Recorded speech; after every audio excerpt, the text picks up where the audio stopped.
All right, welcome to the Yoga Teacher Collaborative live podcast. Whether you are listening to this on Spotify or you have joined us live inside the Yoga Teacher Collaborative Facebook group, I am delighted you're here.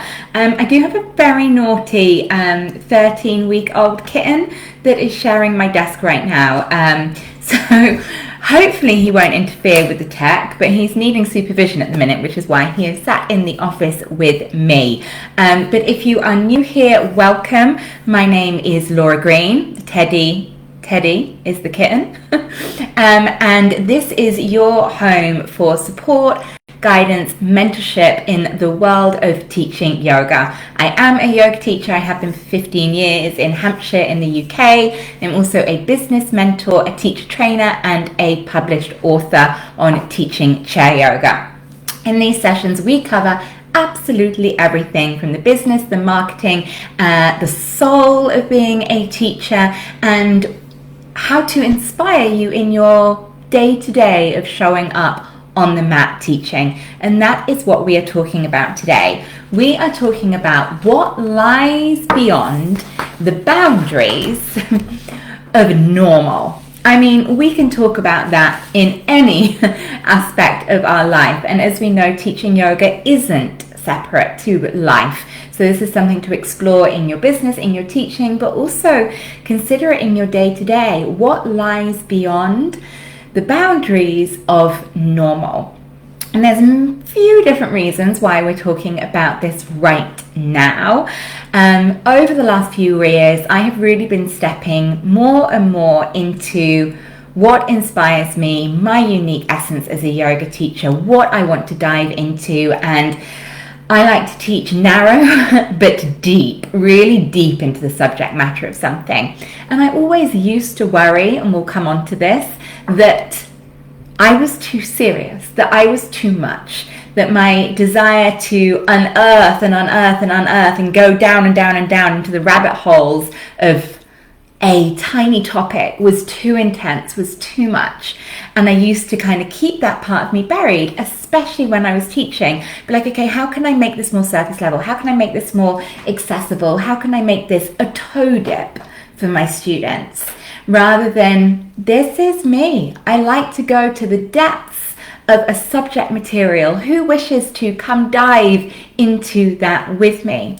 And the more and more I have stepped out of the boundaries of what I thought was normal, the more and more my business has thrived, the more heartfelt my teaching has been, the more I have attracted a community of people that are inspired by journeying into the depths of a topic with me. So that's one reason. Another reason is simple astrology. On the surface level, right now we are in Leo season. We have just come into Leo season. If you're listening to it live, we are at the end of July. Leo season is around like the 22nd of July to the 22nd of August. And Leo is about shining, being bold, being adventurous, stepping into your leadership, stepping into your visibility with vulnerability and strength. So it's really on point to be exploring this right now. And much more significant than that, in the astrology, at the beginning of July, 7th of July, Uranus, and it is Uranus, it's not Uranus, Uranus moved into Gemini. Now, whether you believe in astrology or not, astrology is about different archetypes, different ways of being, and there's always something we can learn from the myths and the stories around different transits. The archetype of Uranus is the maverick. The maverick lives outside of the boundaries of normal. And the archetype of Uranus, that maverick energy, is here to bring innovation, is here to bring change, is here to bring evolution and revolution and usher us into the future. Without that maverick energy, without the willingness to at least push or take a little step outside the boundaries of normal, not so much changes. There isn't so much innovation and evolution. And change is something we are here for. We are not done evolving. Our human spirit is not done evolving. And I think us as yoga teachers, we are here to usher that spiritual evolution of the future. And that, my loves, does sometimes require us to step outside the boundaries of normal. Say, for instance, normal for you in yoga looks like maybe not bringing in too much of the spiritual. Maybe you're scared that will put off your students. Maybe it's something that resonates with you, but you feel like you need to dilute it so that your classes are appealing to the masses to help build your business.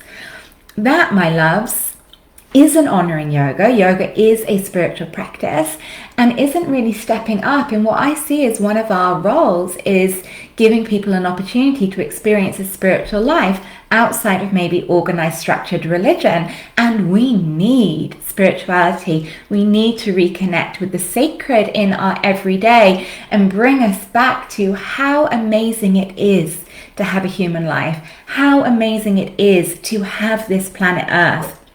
And if we were more connected to our spiritual selves, more connected to the magic of being human, the magic of having planet Earth as our home, maybe, just maybe, we would look after each other better and we would look after Earth better. This is a tangent I did not see us going on.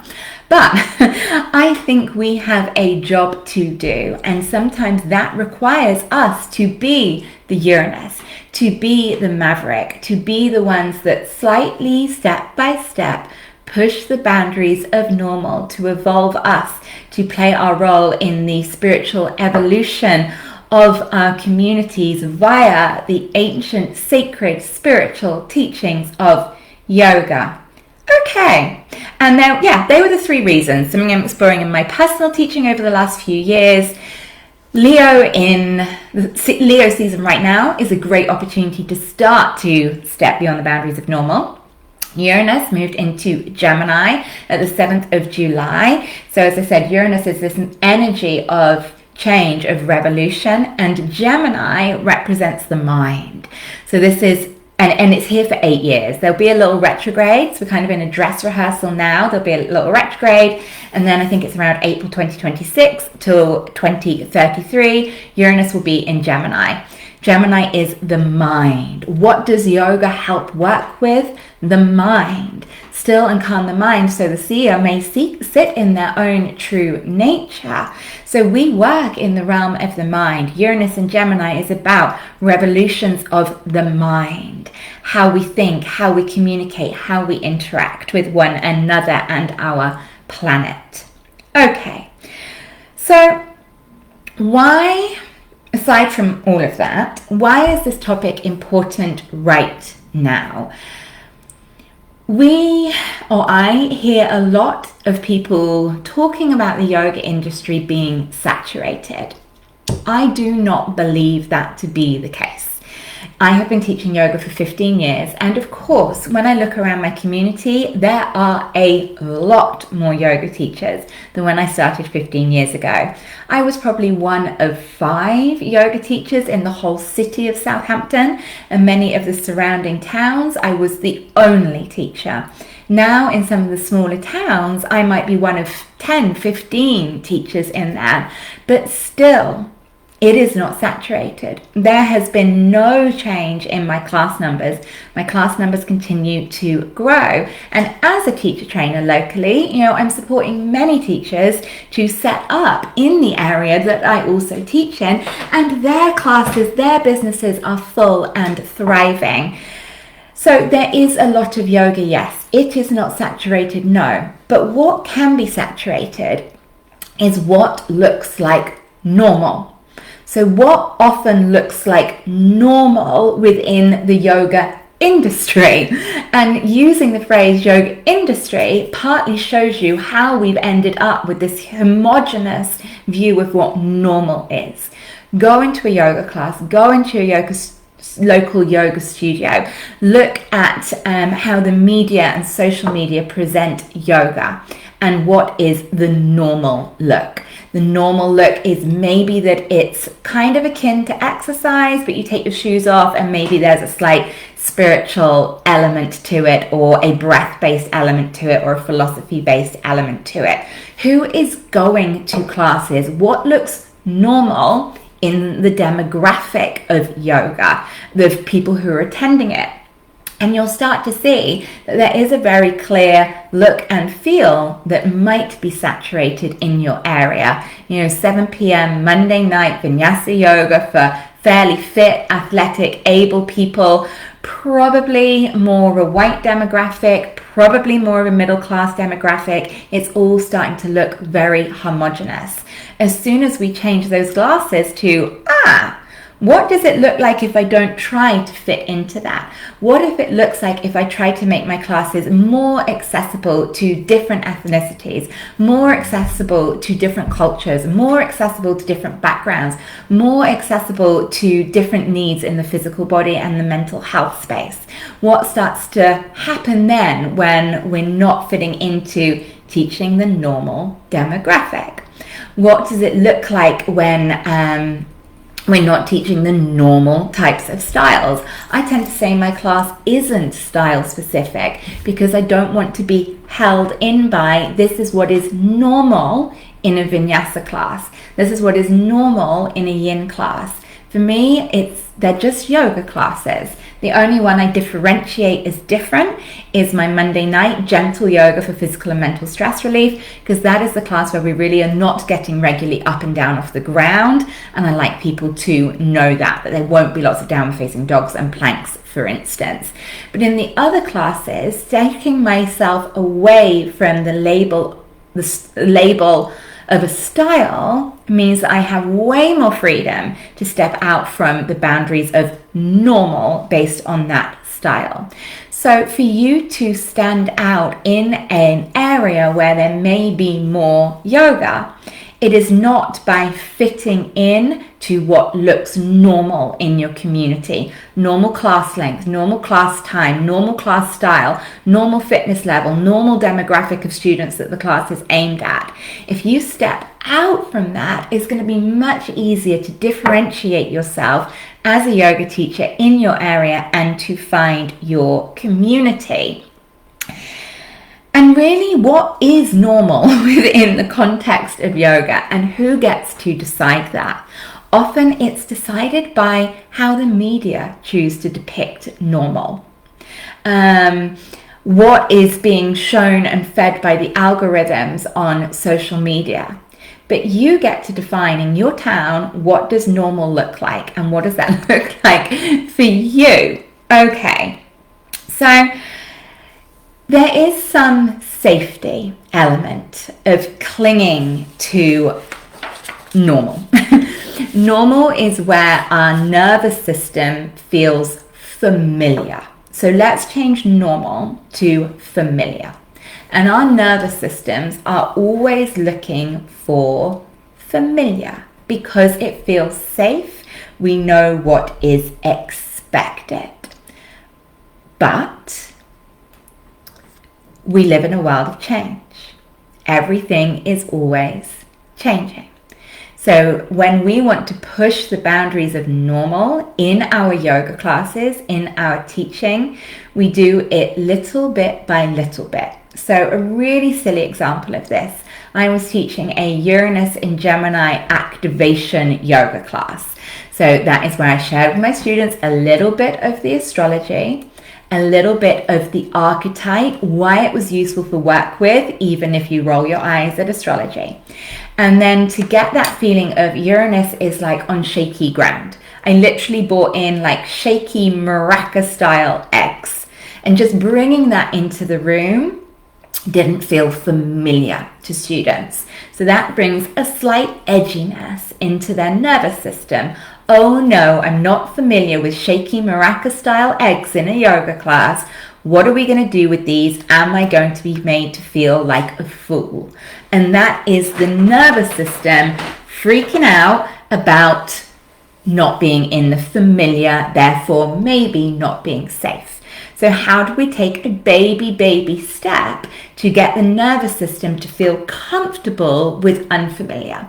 We started it by just sitting in Sukhasana, a meditation seat, palms up on the legs with the eggs just simply sitting, one in each palm. So we started with familiar, Sukhasana, connecting with the breath, just a moment of stillness. But within that, we felt the slight unfamiliar of the eggs in our hand. And then we alchemized that. And we are amazing alchemists as humans. We're amazing at taking the unfamiliar and making it feel familiar. So we sat there with the eggs, feeling the, what's going to happen here? And came to the breath. Inhale for the count of 4, exhale 4, inhale 4, exhale 5, in 4, out 6, in 4, out 7, in 4, out 8. Double time breath. Now we know as yoga teachers that grounds and regulates the nervous system. And then by the end of that pranayama samavritti, the students were feeling much more settled. So in just those few seconds, we'd been able to make the unfamiliar feel a little more familiar, the nervous system to feel safe. So then we could take it on another level. We inhale, reach the arms out and up, exhale, bring them back to the heart. Something we're familiar with, but the eggs in our hand, moving them so slowly that you couldn't even hear them. Okay? So again, just slightly edging into the unfamiliar. Then when that felt familiar, we played with just shaking the egg at the top and the bottom of the movement, then shaking them all the way up. And then by the end of the class, we were shaking the eggs during the warriors, during the flow. Now that's not a class I'll ever teach again. It was for that specific moment. But again, just in that hour, it was about how do we stake something that feels outside of the familiar, a step outside of the normal? How do we take a tiny little step, take practices to ground and regulate our nervous system before coming on a step? So how do we understand that the nervous system clings to normal because it sees it as familiar and therefore safe?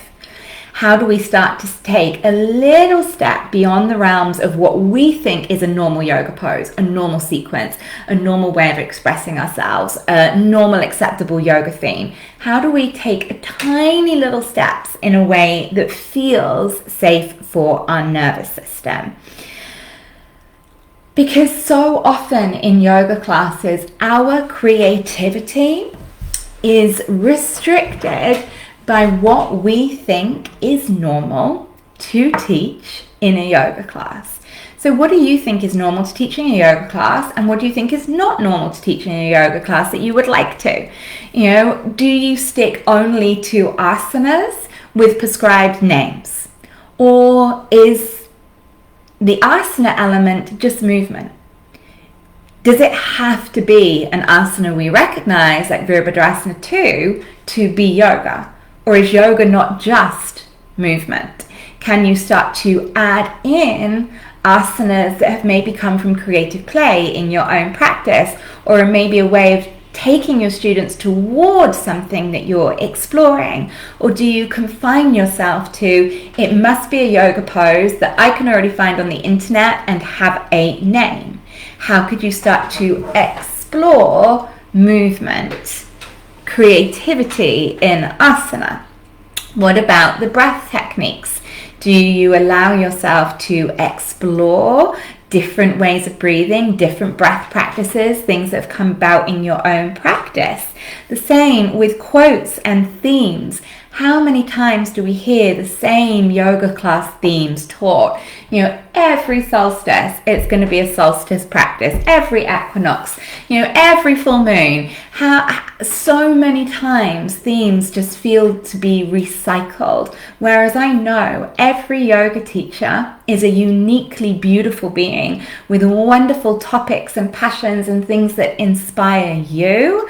So sometimes, what would it feel like if you explored a theme that was something that was just really resonating and coming out of you?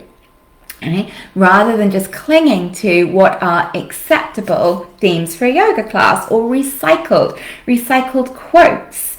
Sometimes I feel that we are unconsciously following a script that was never really ours in the first place.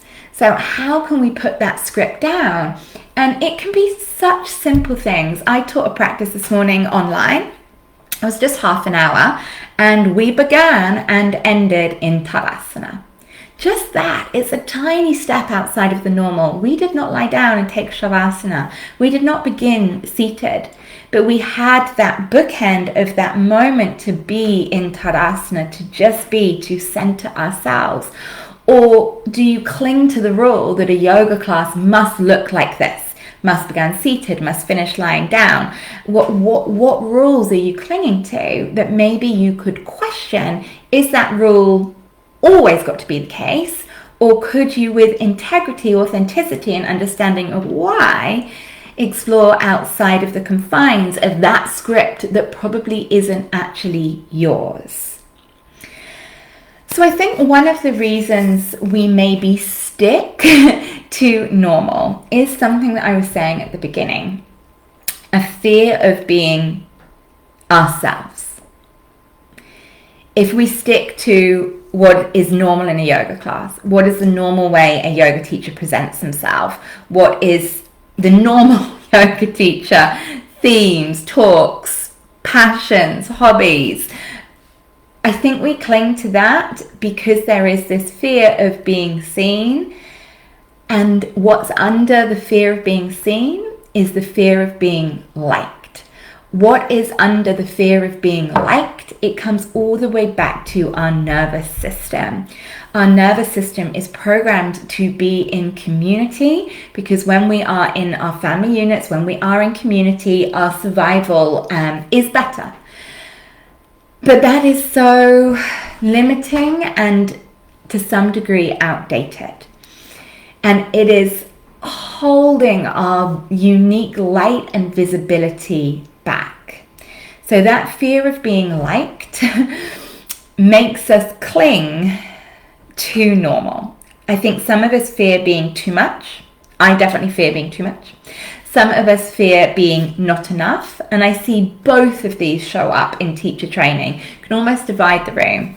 Those that it's like, I'm not enough, or those that the true me is too much. I'm too serious. I'm too much of a goof. I've got too weird a sense of humor. There's a too muchness of something. But I honestly think your too muchness, your quirkiness, your oddities is your realm of genius. My too muchness, and I think that I am too serious, I am too intense, and my interests are too narrow and deep that they are boring to the average, there we go again, average normal person. So I think I'm too much, too intense, too serious, and the things that interest me, well, I'm just way too boring. But actually, all of that is my realm of genius. My realm of genius is to take a student deeper into the essence of a practice, to journey into the depths and the scholarly teachings of the Tantra, to inspire people to ask why and why and why and why and why, and seek to unearth all the amazing teachings of yoga that are getting lost and lost and lost and lost. I am that child that says, but why? But why? Tell me more, tell me more, tell me more. And when you go on that journey with me, we can unearth gold within our own soul and within the teachings around us. But it's taken me a long time to realize that that flavor of my too muchness is my genius. And honestly, one of the most healing things for me in that was beginning to share more. Beginning to go, I'm sharing this really niche training on unearthing the real tantric teachings of the chakras. No more rainbows. Let's go back into the scholarly texts and explore what was really in there. And it's when I start to put those teachings out and I discovered that there were other people that wanted to go on that journey with me, that was deeply healing. It encouraged me to step more and more into that. And then also in my friendship group. And this is why I always think it's a good idea to consider your friendship groups, to consider whether your friends help you to shine the brightest you can. And my friends, I'm probably going to listen to this podcast, I honestly can say I think what they love in me is the stuff that I thought was too much. They love me for the depths that we go on together, the conversations we have together. So really looking at the people you surround yourself with, and I know that is so cliche, and it is okay to outgrow people and to go, are they helping celebrate my too muchness? And where I feel I am not enough, are they showing me that I really am? So I want you to consider where you feel you're not enoughness and where you feel you're too much. And if that could be the path, the too muchness, that you start to walk beyond the boundaries of normal. One tiny little step at the moment, one tiny step at a time, acclimatizing your nervous system to the change moment by moment. But I pretty much promise you, where you think you are too much is your genius. So stop hiding it. That's what's going to bring your classes to life. When we stay inside the confines of normal, I believe we become creatively fatigued. I think there is a loss of authenticity. I think there is an erosion of our confidence. So whether it's your classes, whether it's the workshops you put on, don't keep playing it safe. Don't pick that workshop topic or that day retreat topic that you see every other yoga teacher doing because you think that is safe. Say you're looking ahead at next year and you're like, I'm going to put on a spring awakening day retreat because that's what I see people do, so that must be what works, and I'm going to stick within the realms of play it safe. No. What are you inspired by? What turns you on? What are you excited to share? What could be the most unusual event that you would see advertised and you would flock to? What are the things that you wish were there that aren't there? And how can you put that on? And that is one of the main things that drives my decisions for the courses I put on. What would 4 years ago, Laura loved to have gone on? What did she need? What was she craving? And now with the knowledge I've gone and gathered myself, how can I put that on? So for instance, I've got a new 9-month advanced teacher training coming up called Devotion. And that is what 5-6 year back Laura would have given her right hand for. And I have still never seen exist. And it is a 9-month training exploring the depths of your personal practice through the lens of non-dual Shiva Tantra. We're going to talk about what that is in a podcast to come. It is really going into the depths of your personal practice. Then how from the depths within you, you unearth the transmissions, the teachings that you wish to share, and then how you see your business as an extension of your spiritual practice.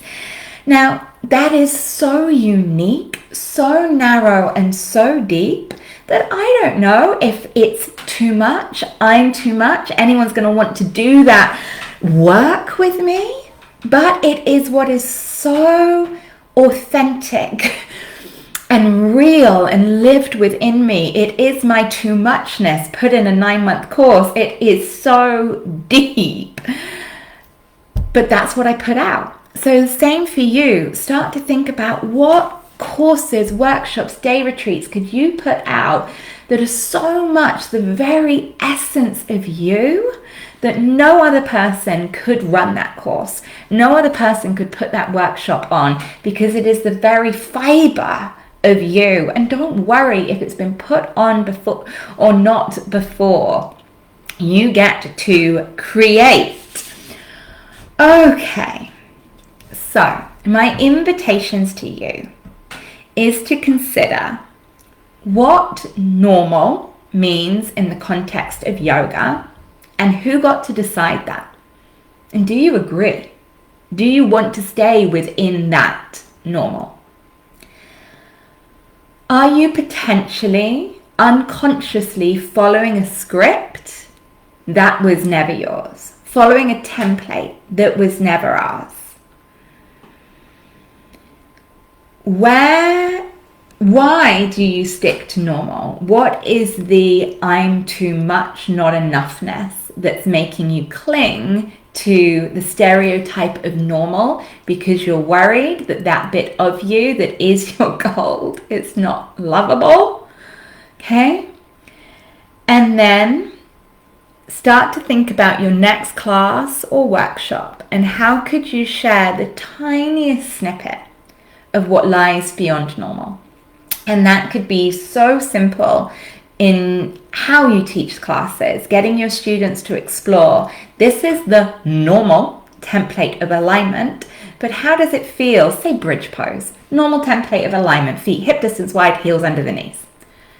Okay, let's explore what lies beyond the boundaries of normal alignment. How does it feel if you bring your feet together in bridge pose? It's going to feel probably unstable, but that's going to make your muscles work harder to bring stability. What would it feel like if you take your feet mat distance wide apart? That wider base is going to give you more stability, so your muscles might be less gripping and you might find a little bit more freedom and expansion in your chest. So even just there, you start to explore what lies beyond the boundaries of normal. So I hope this gave you some food for thought today.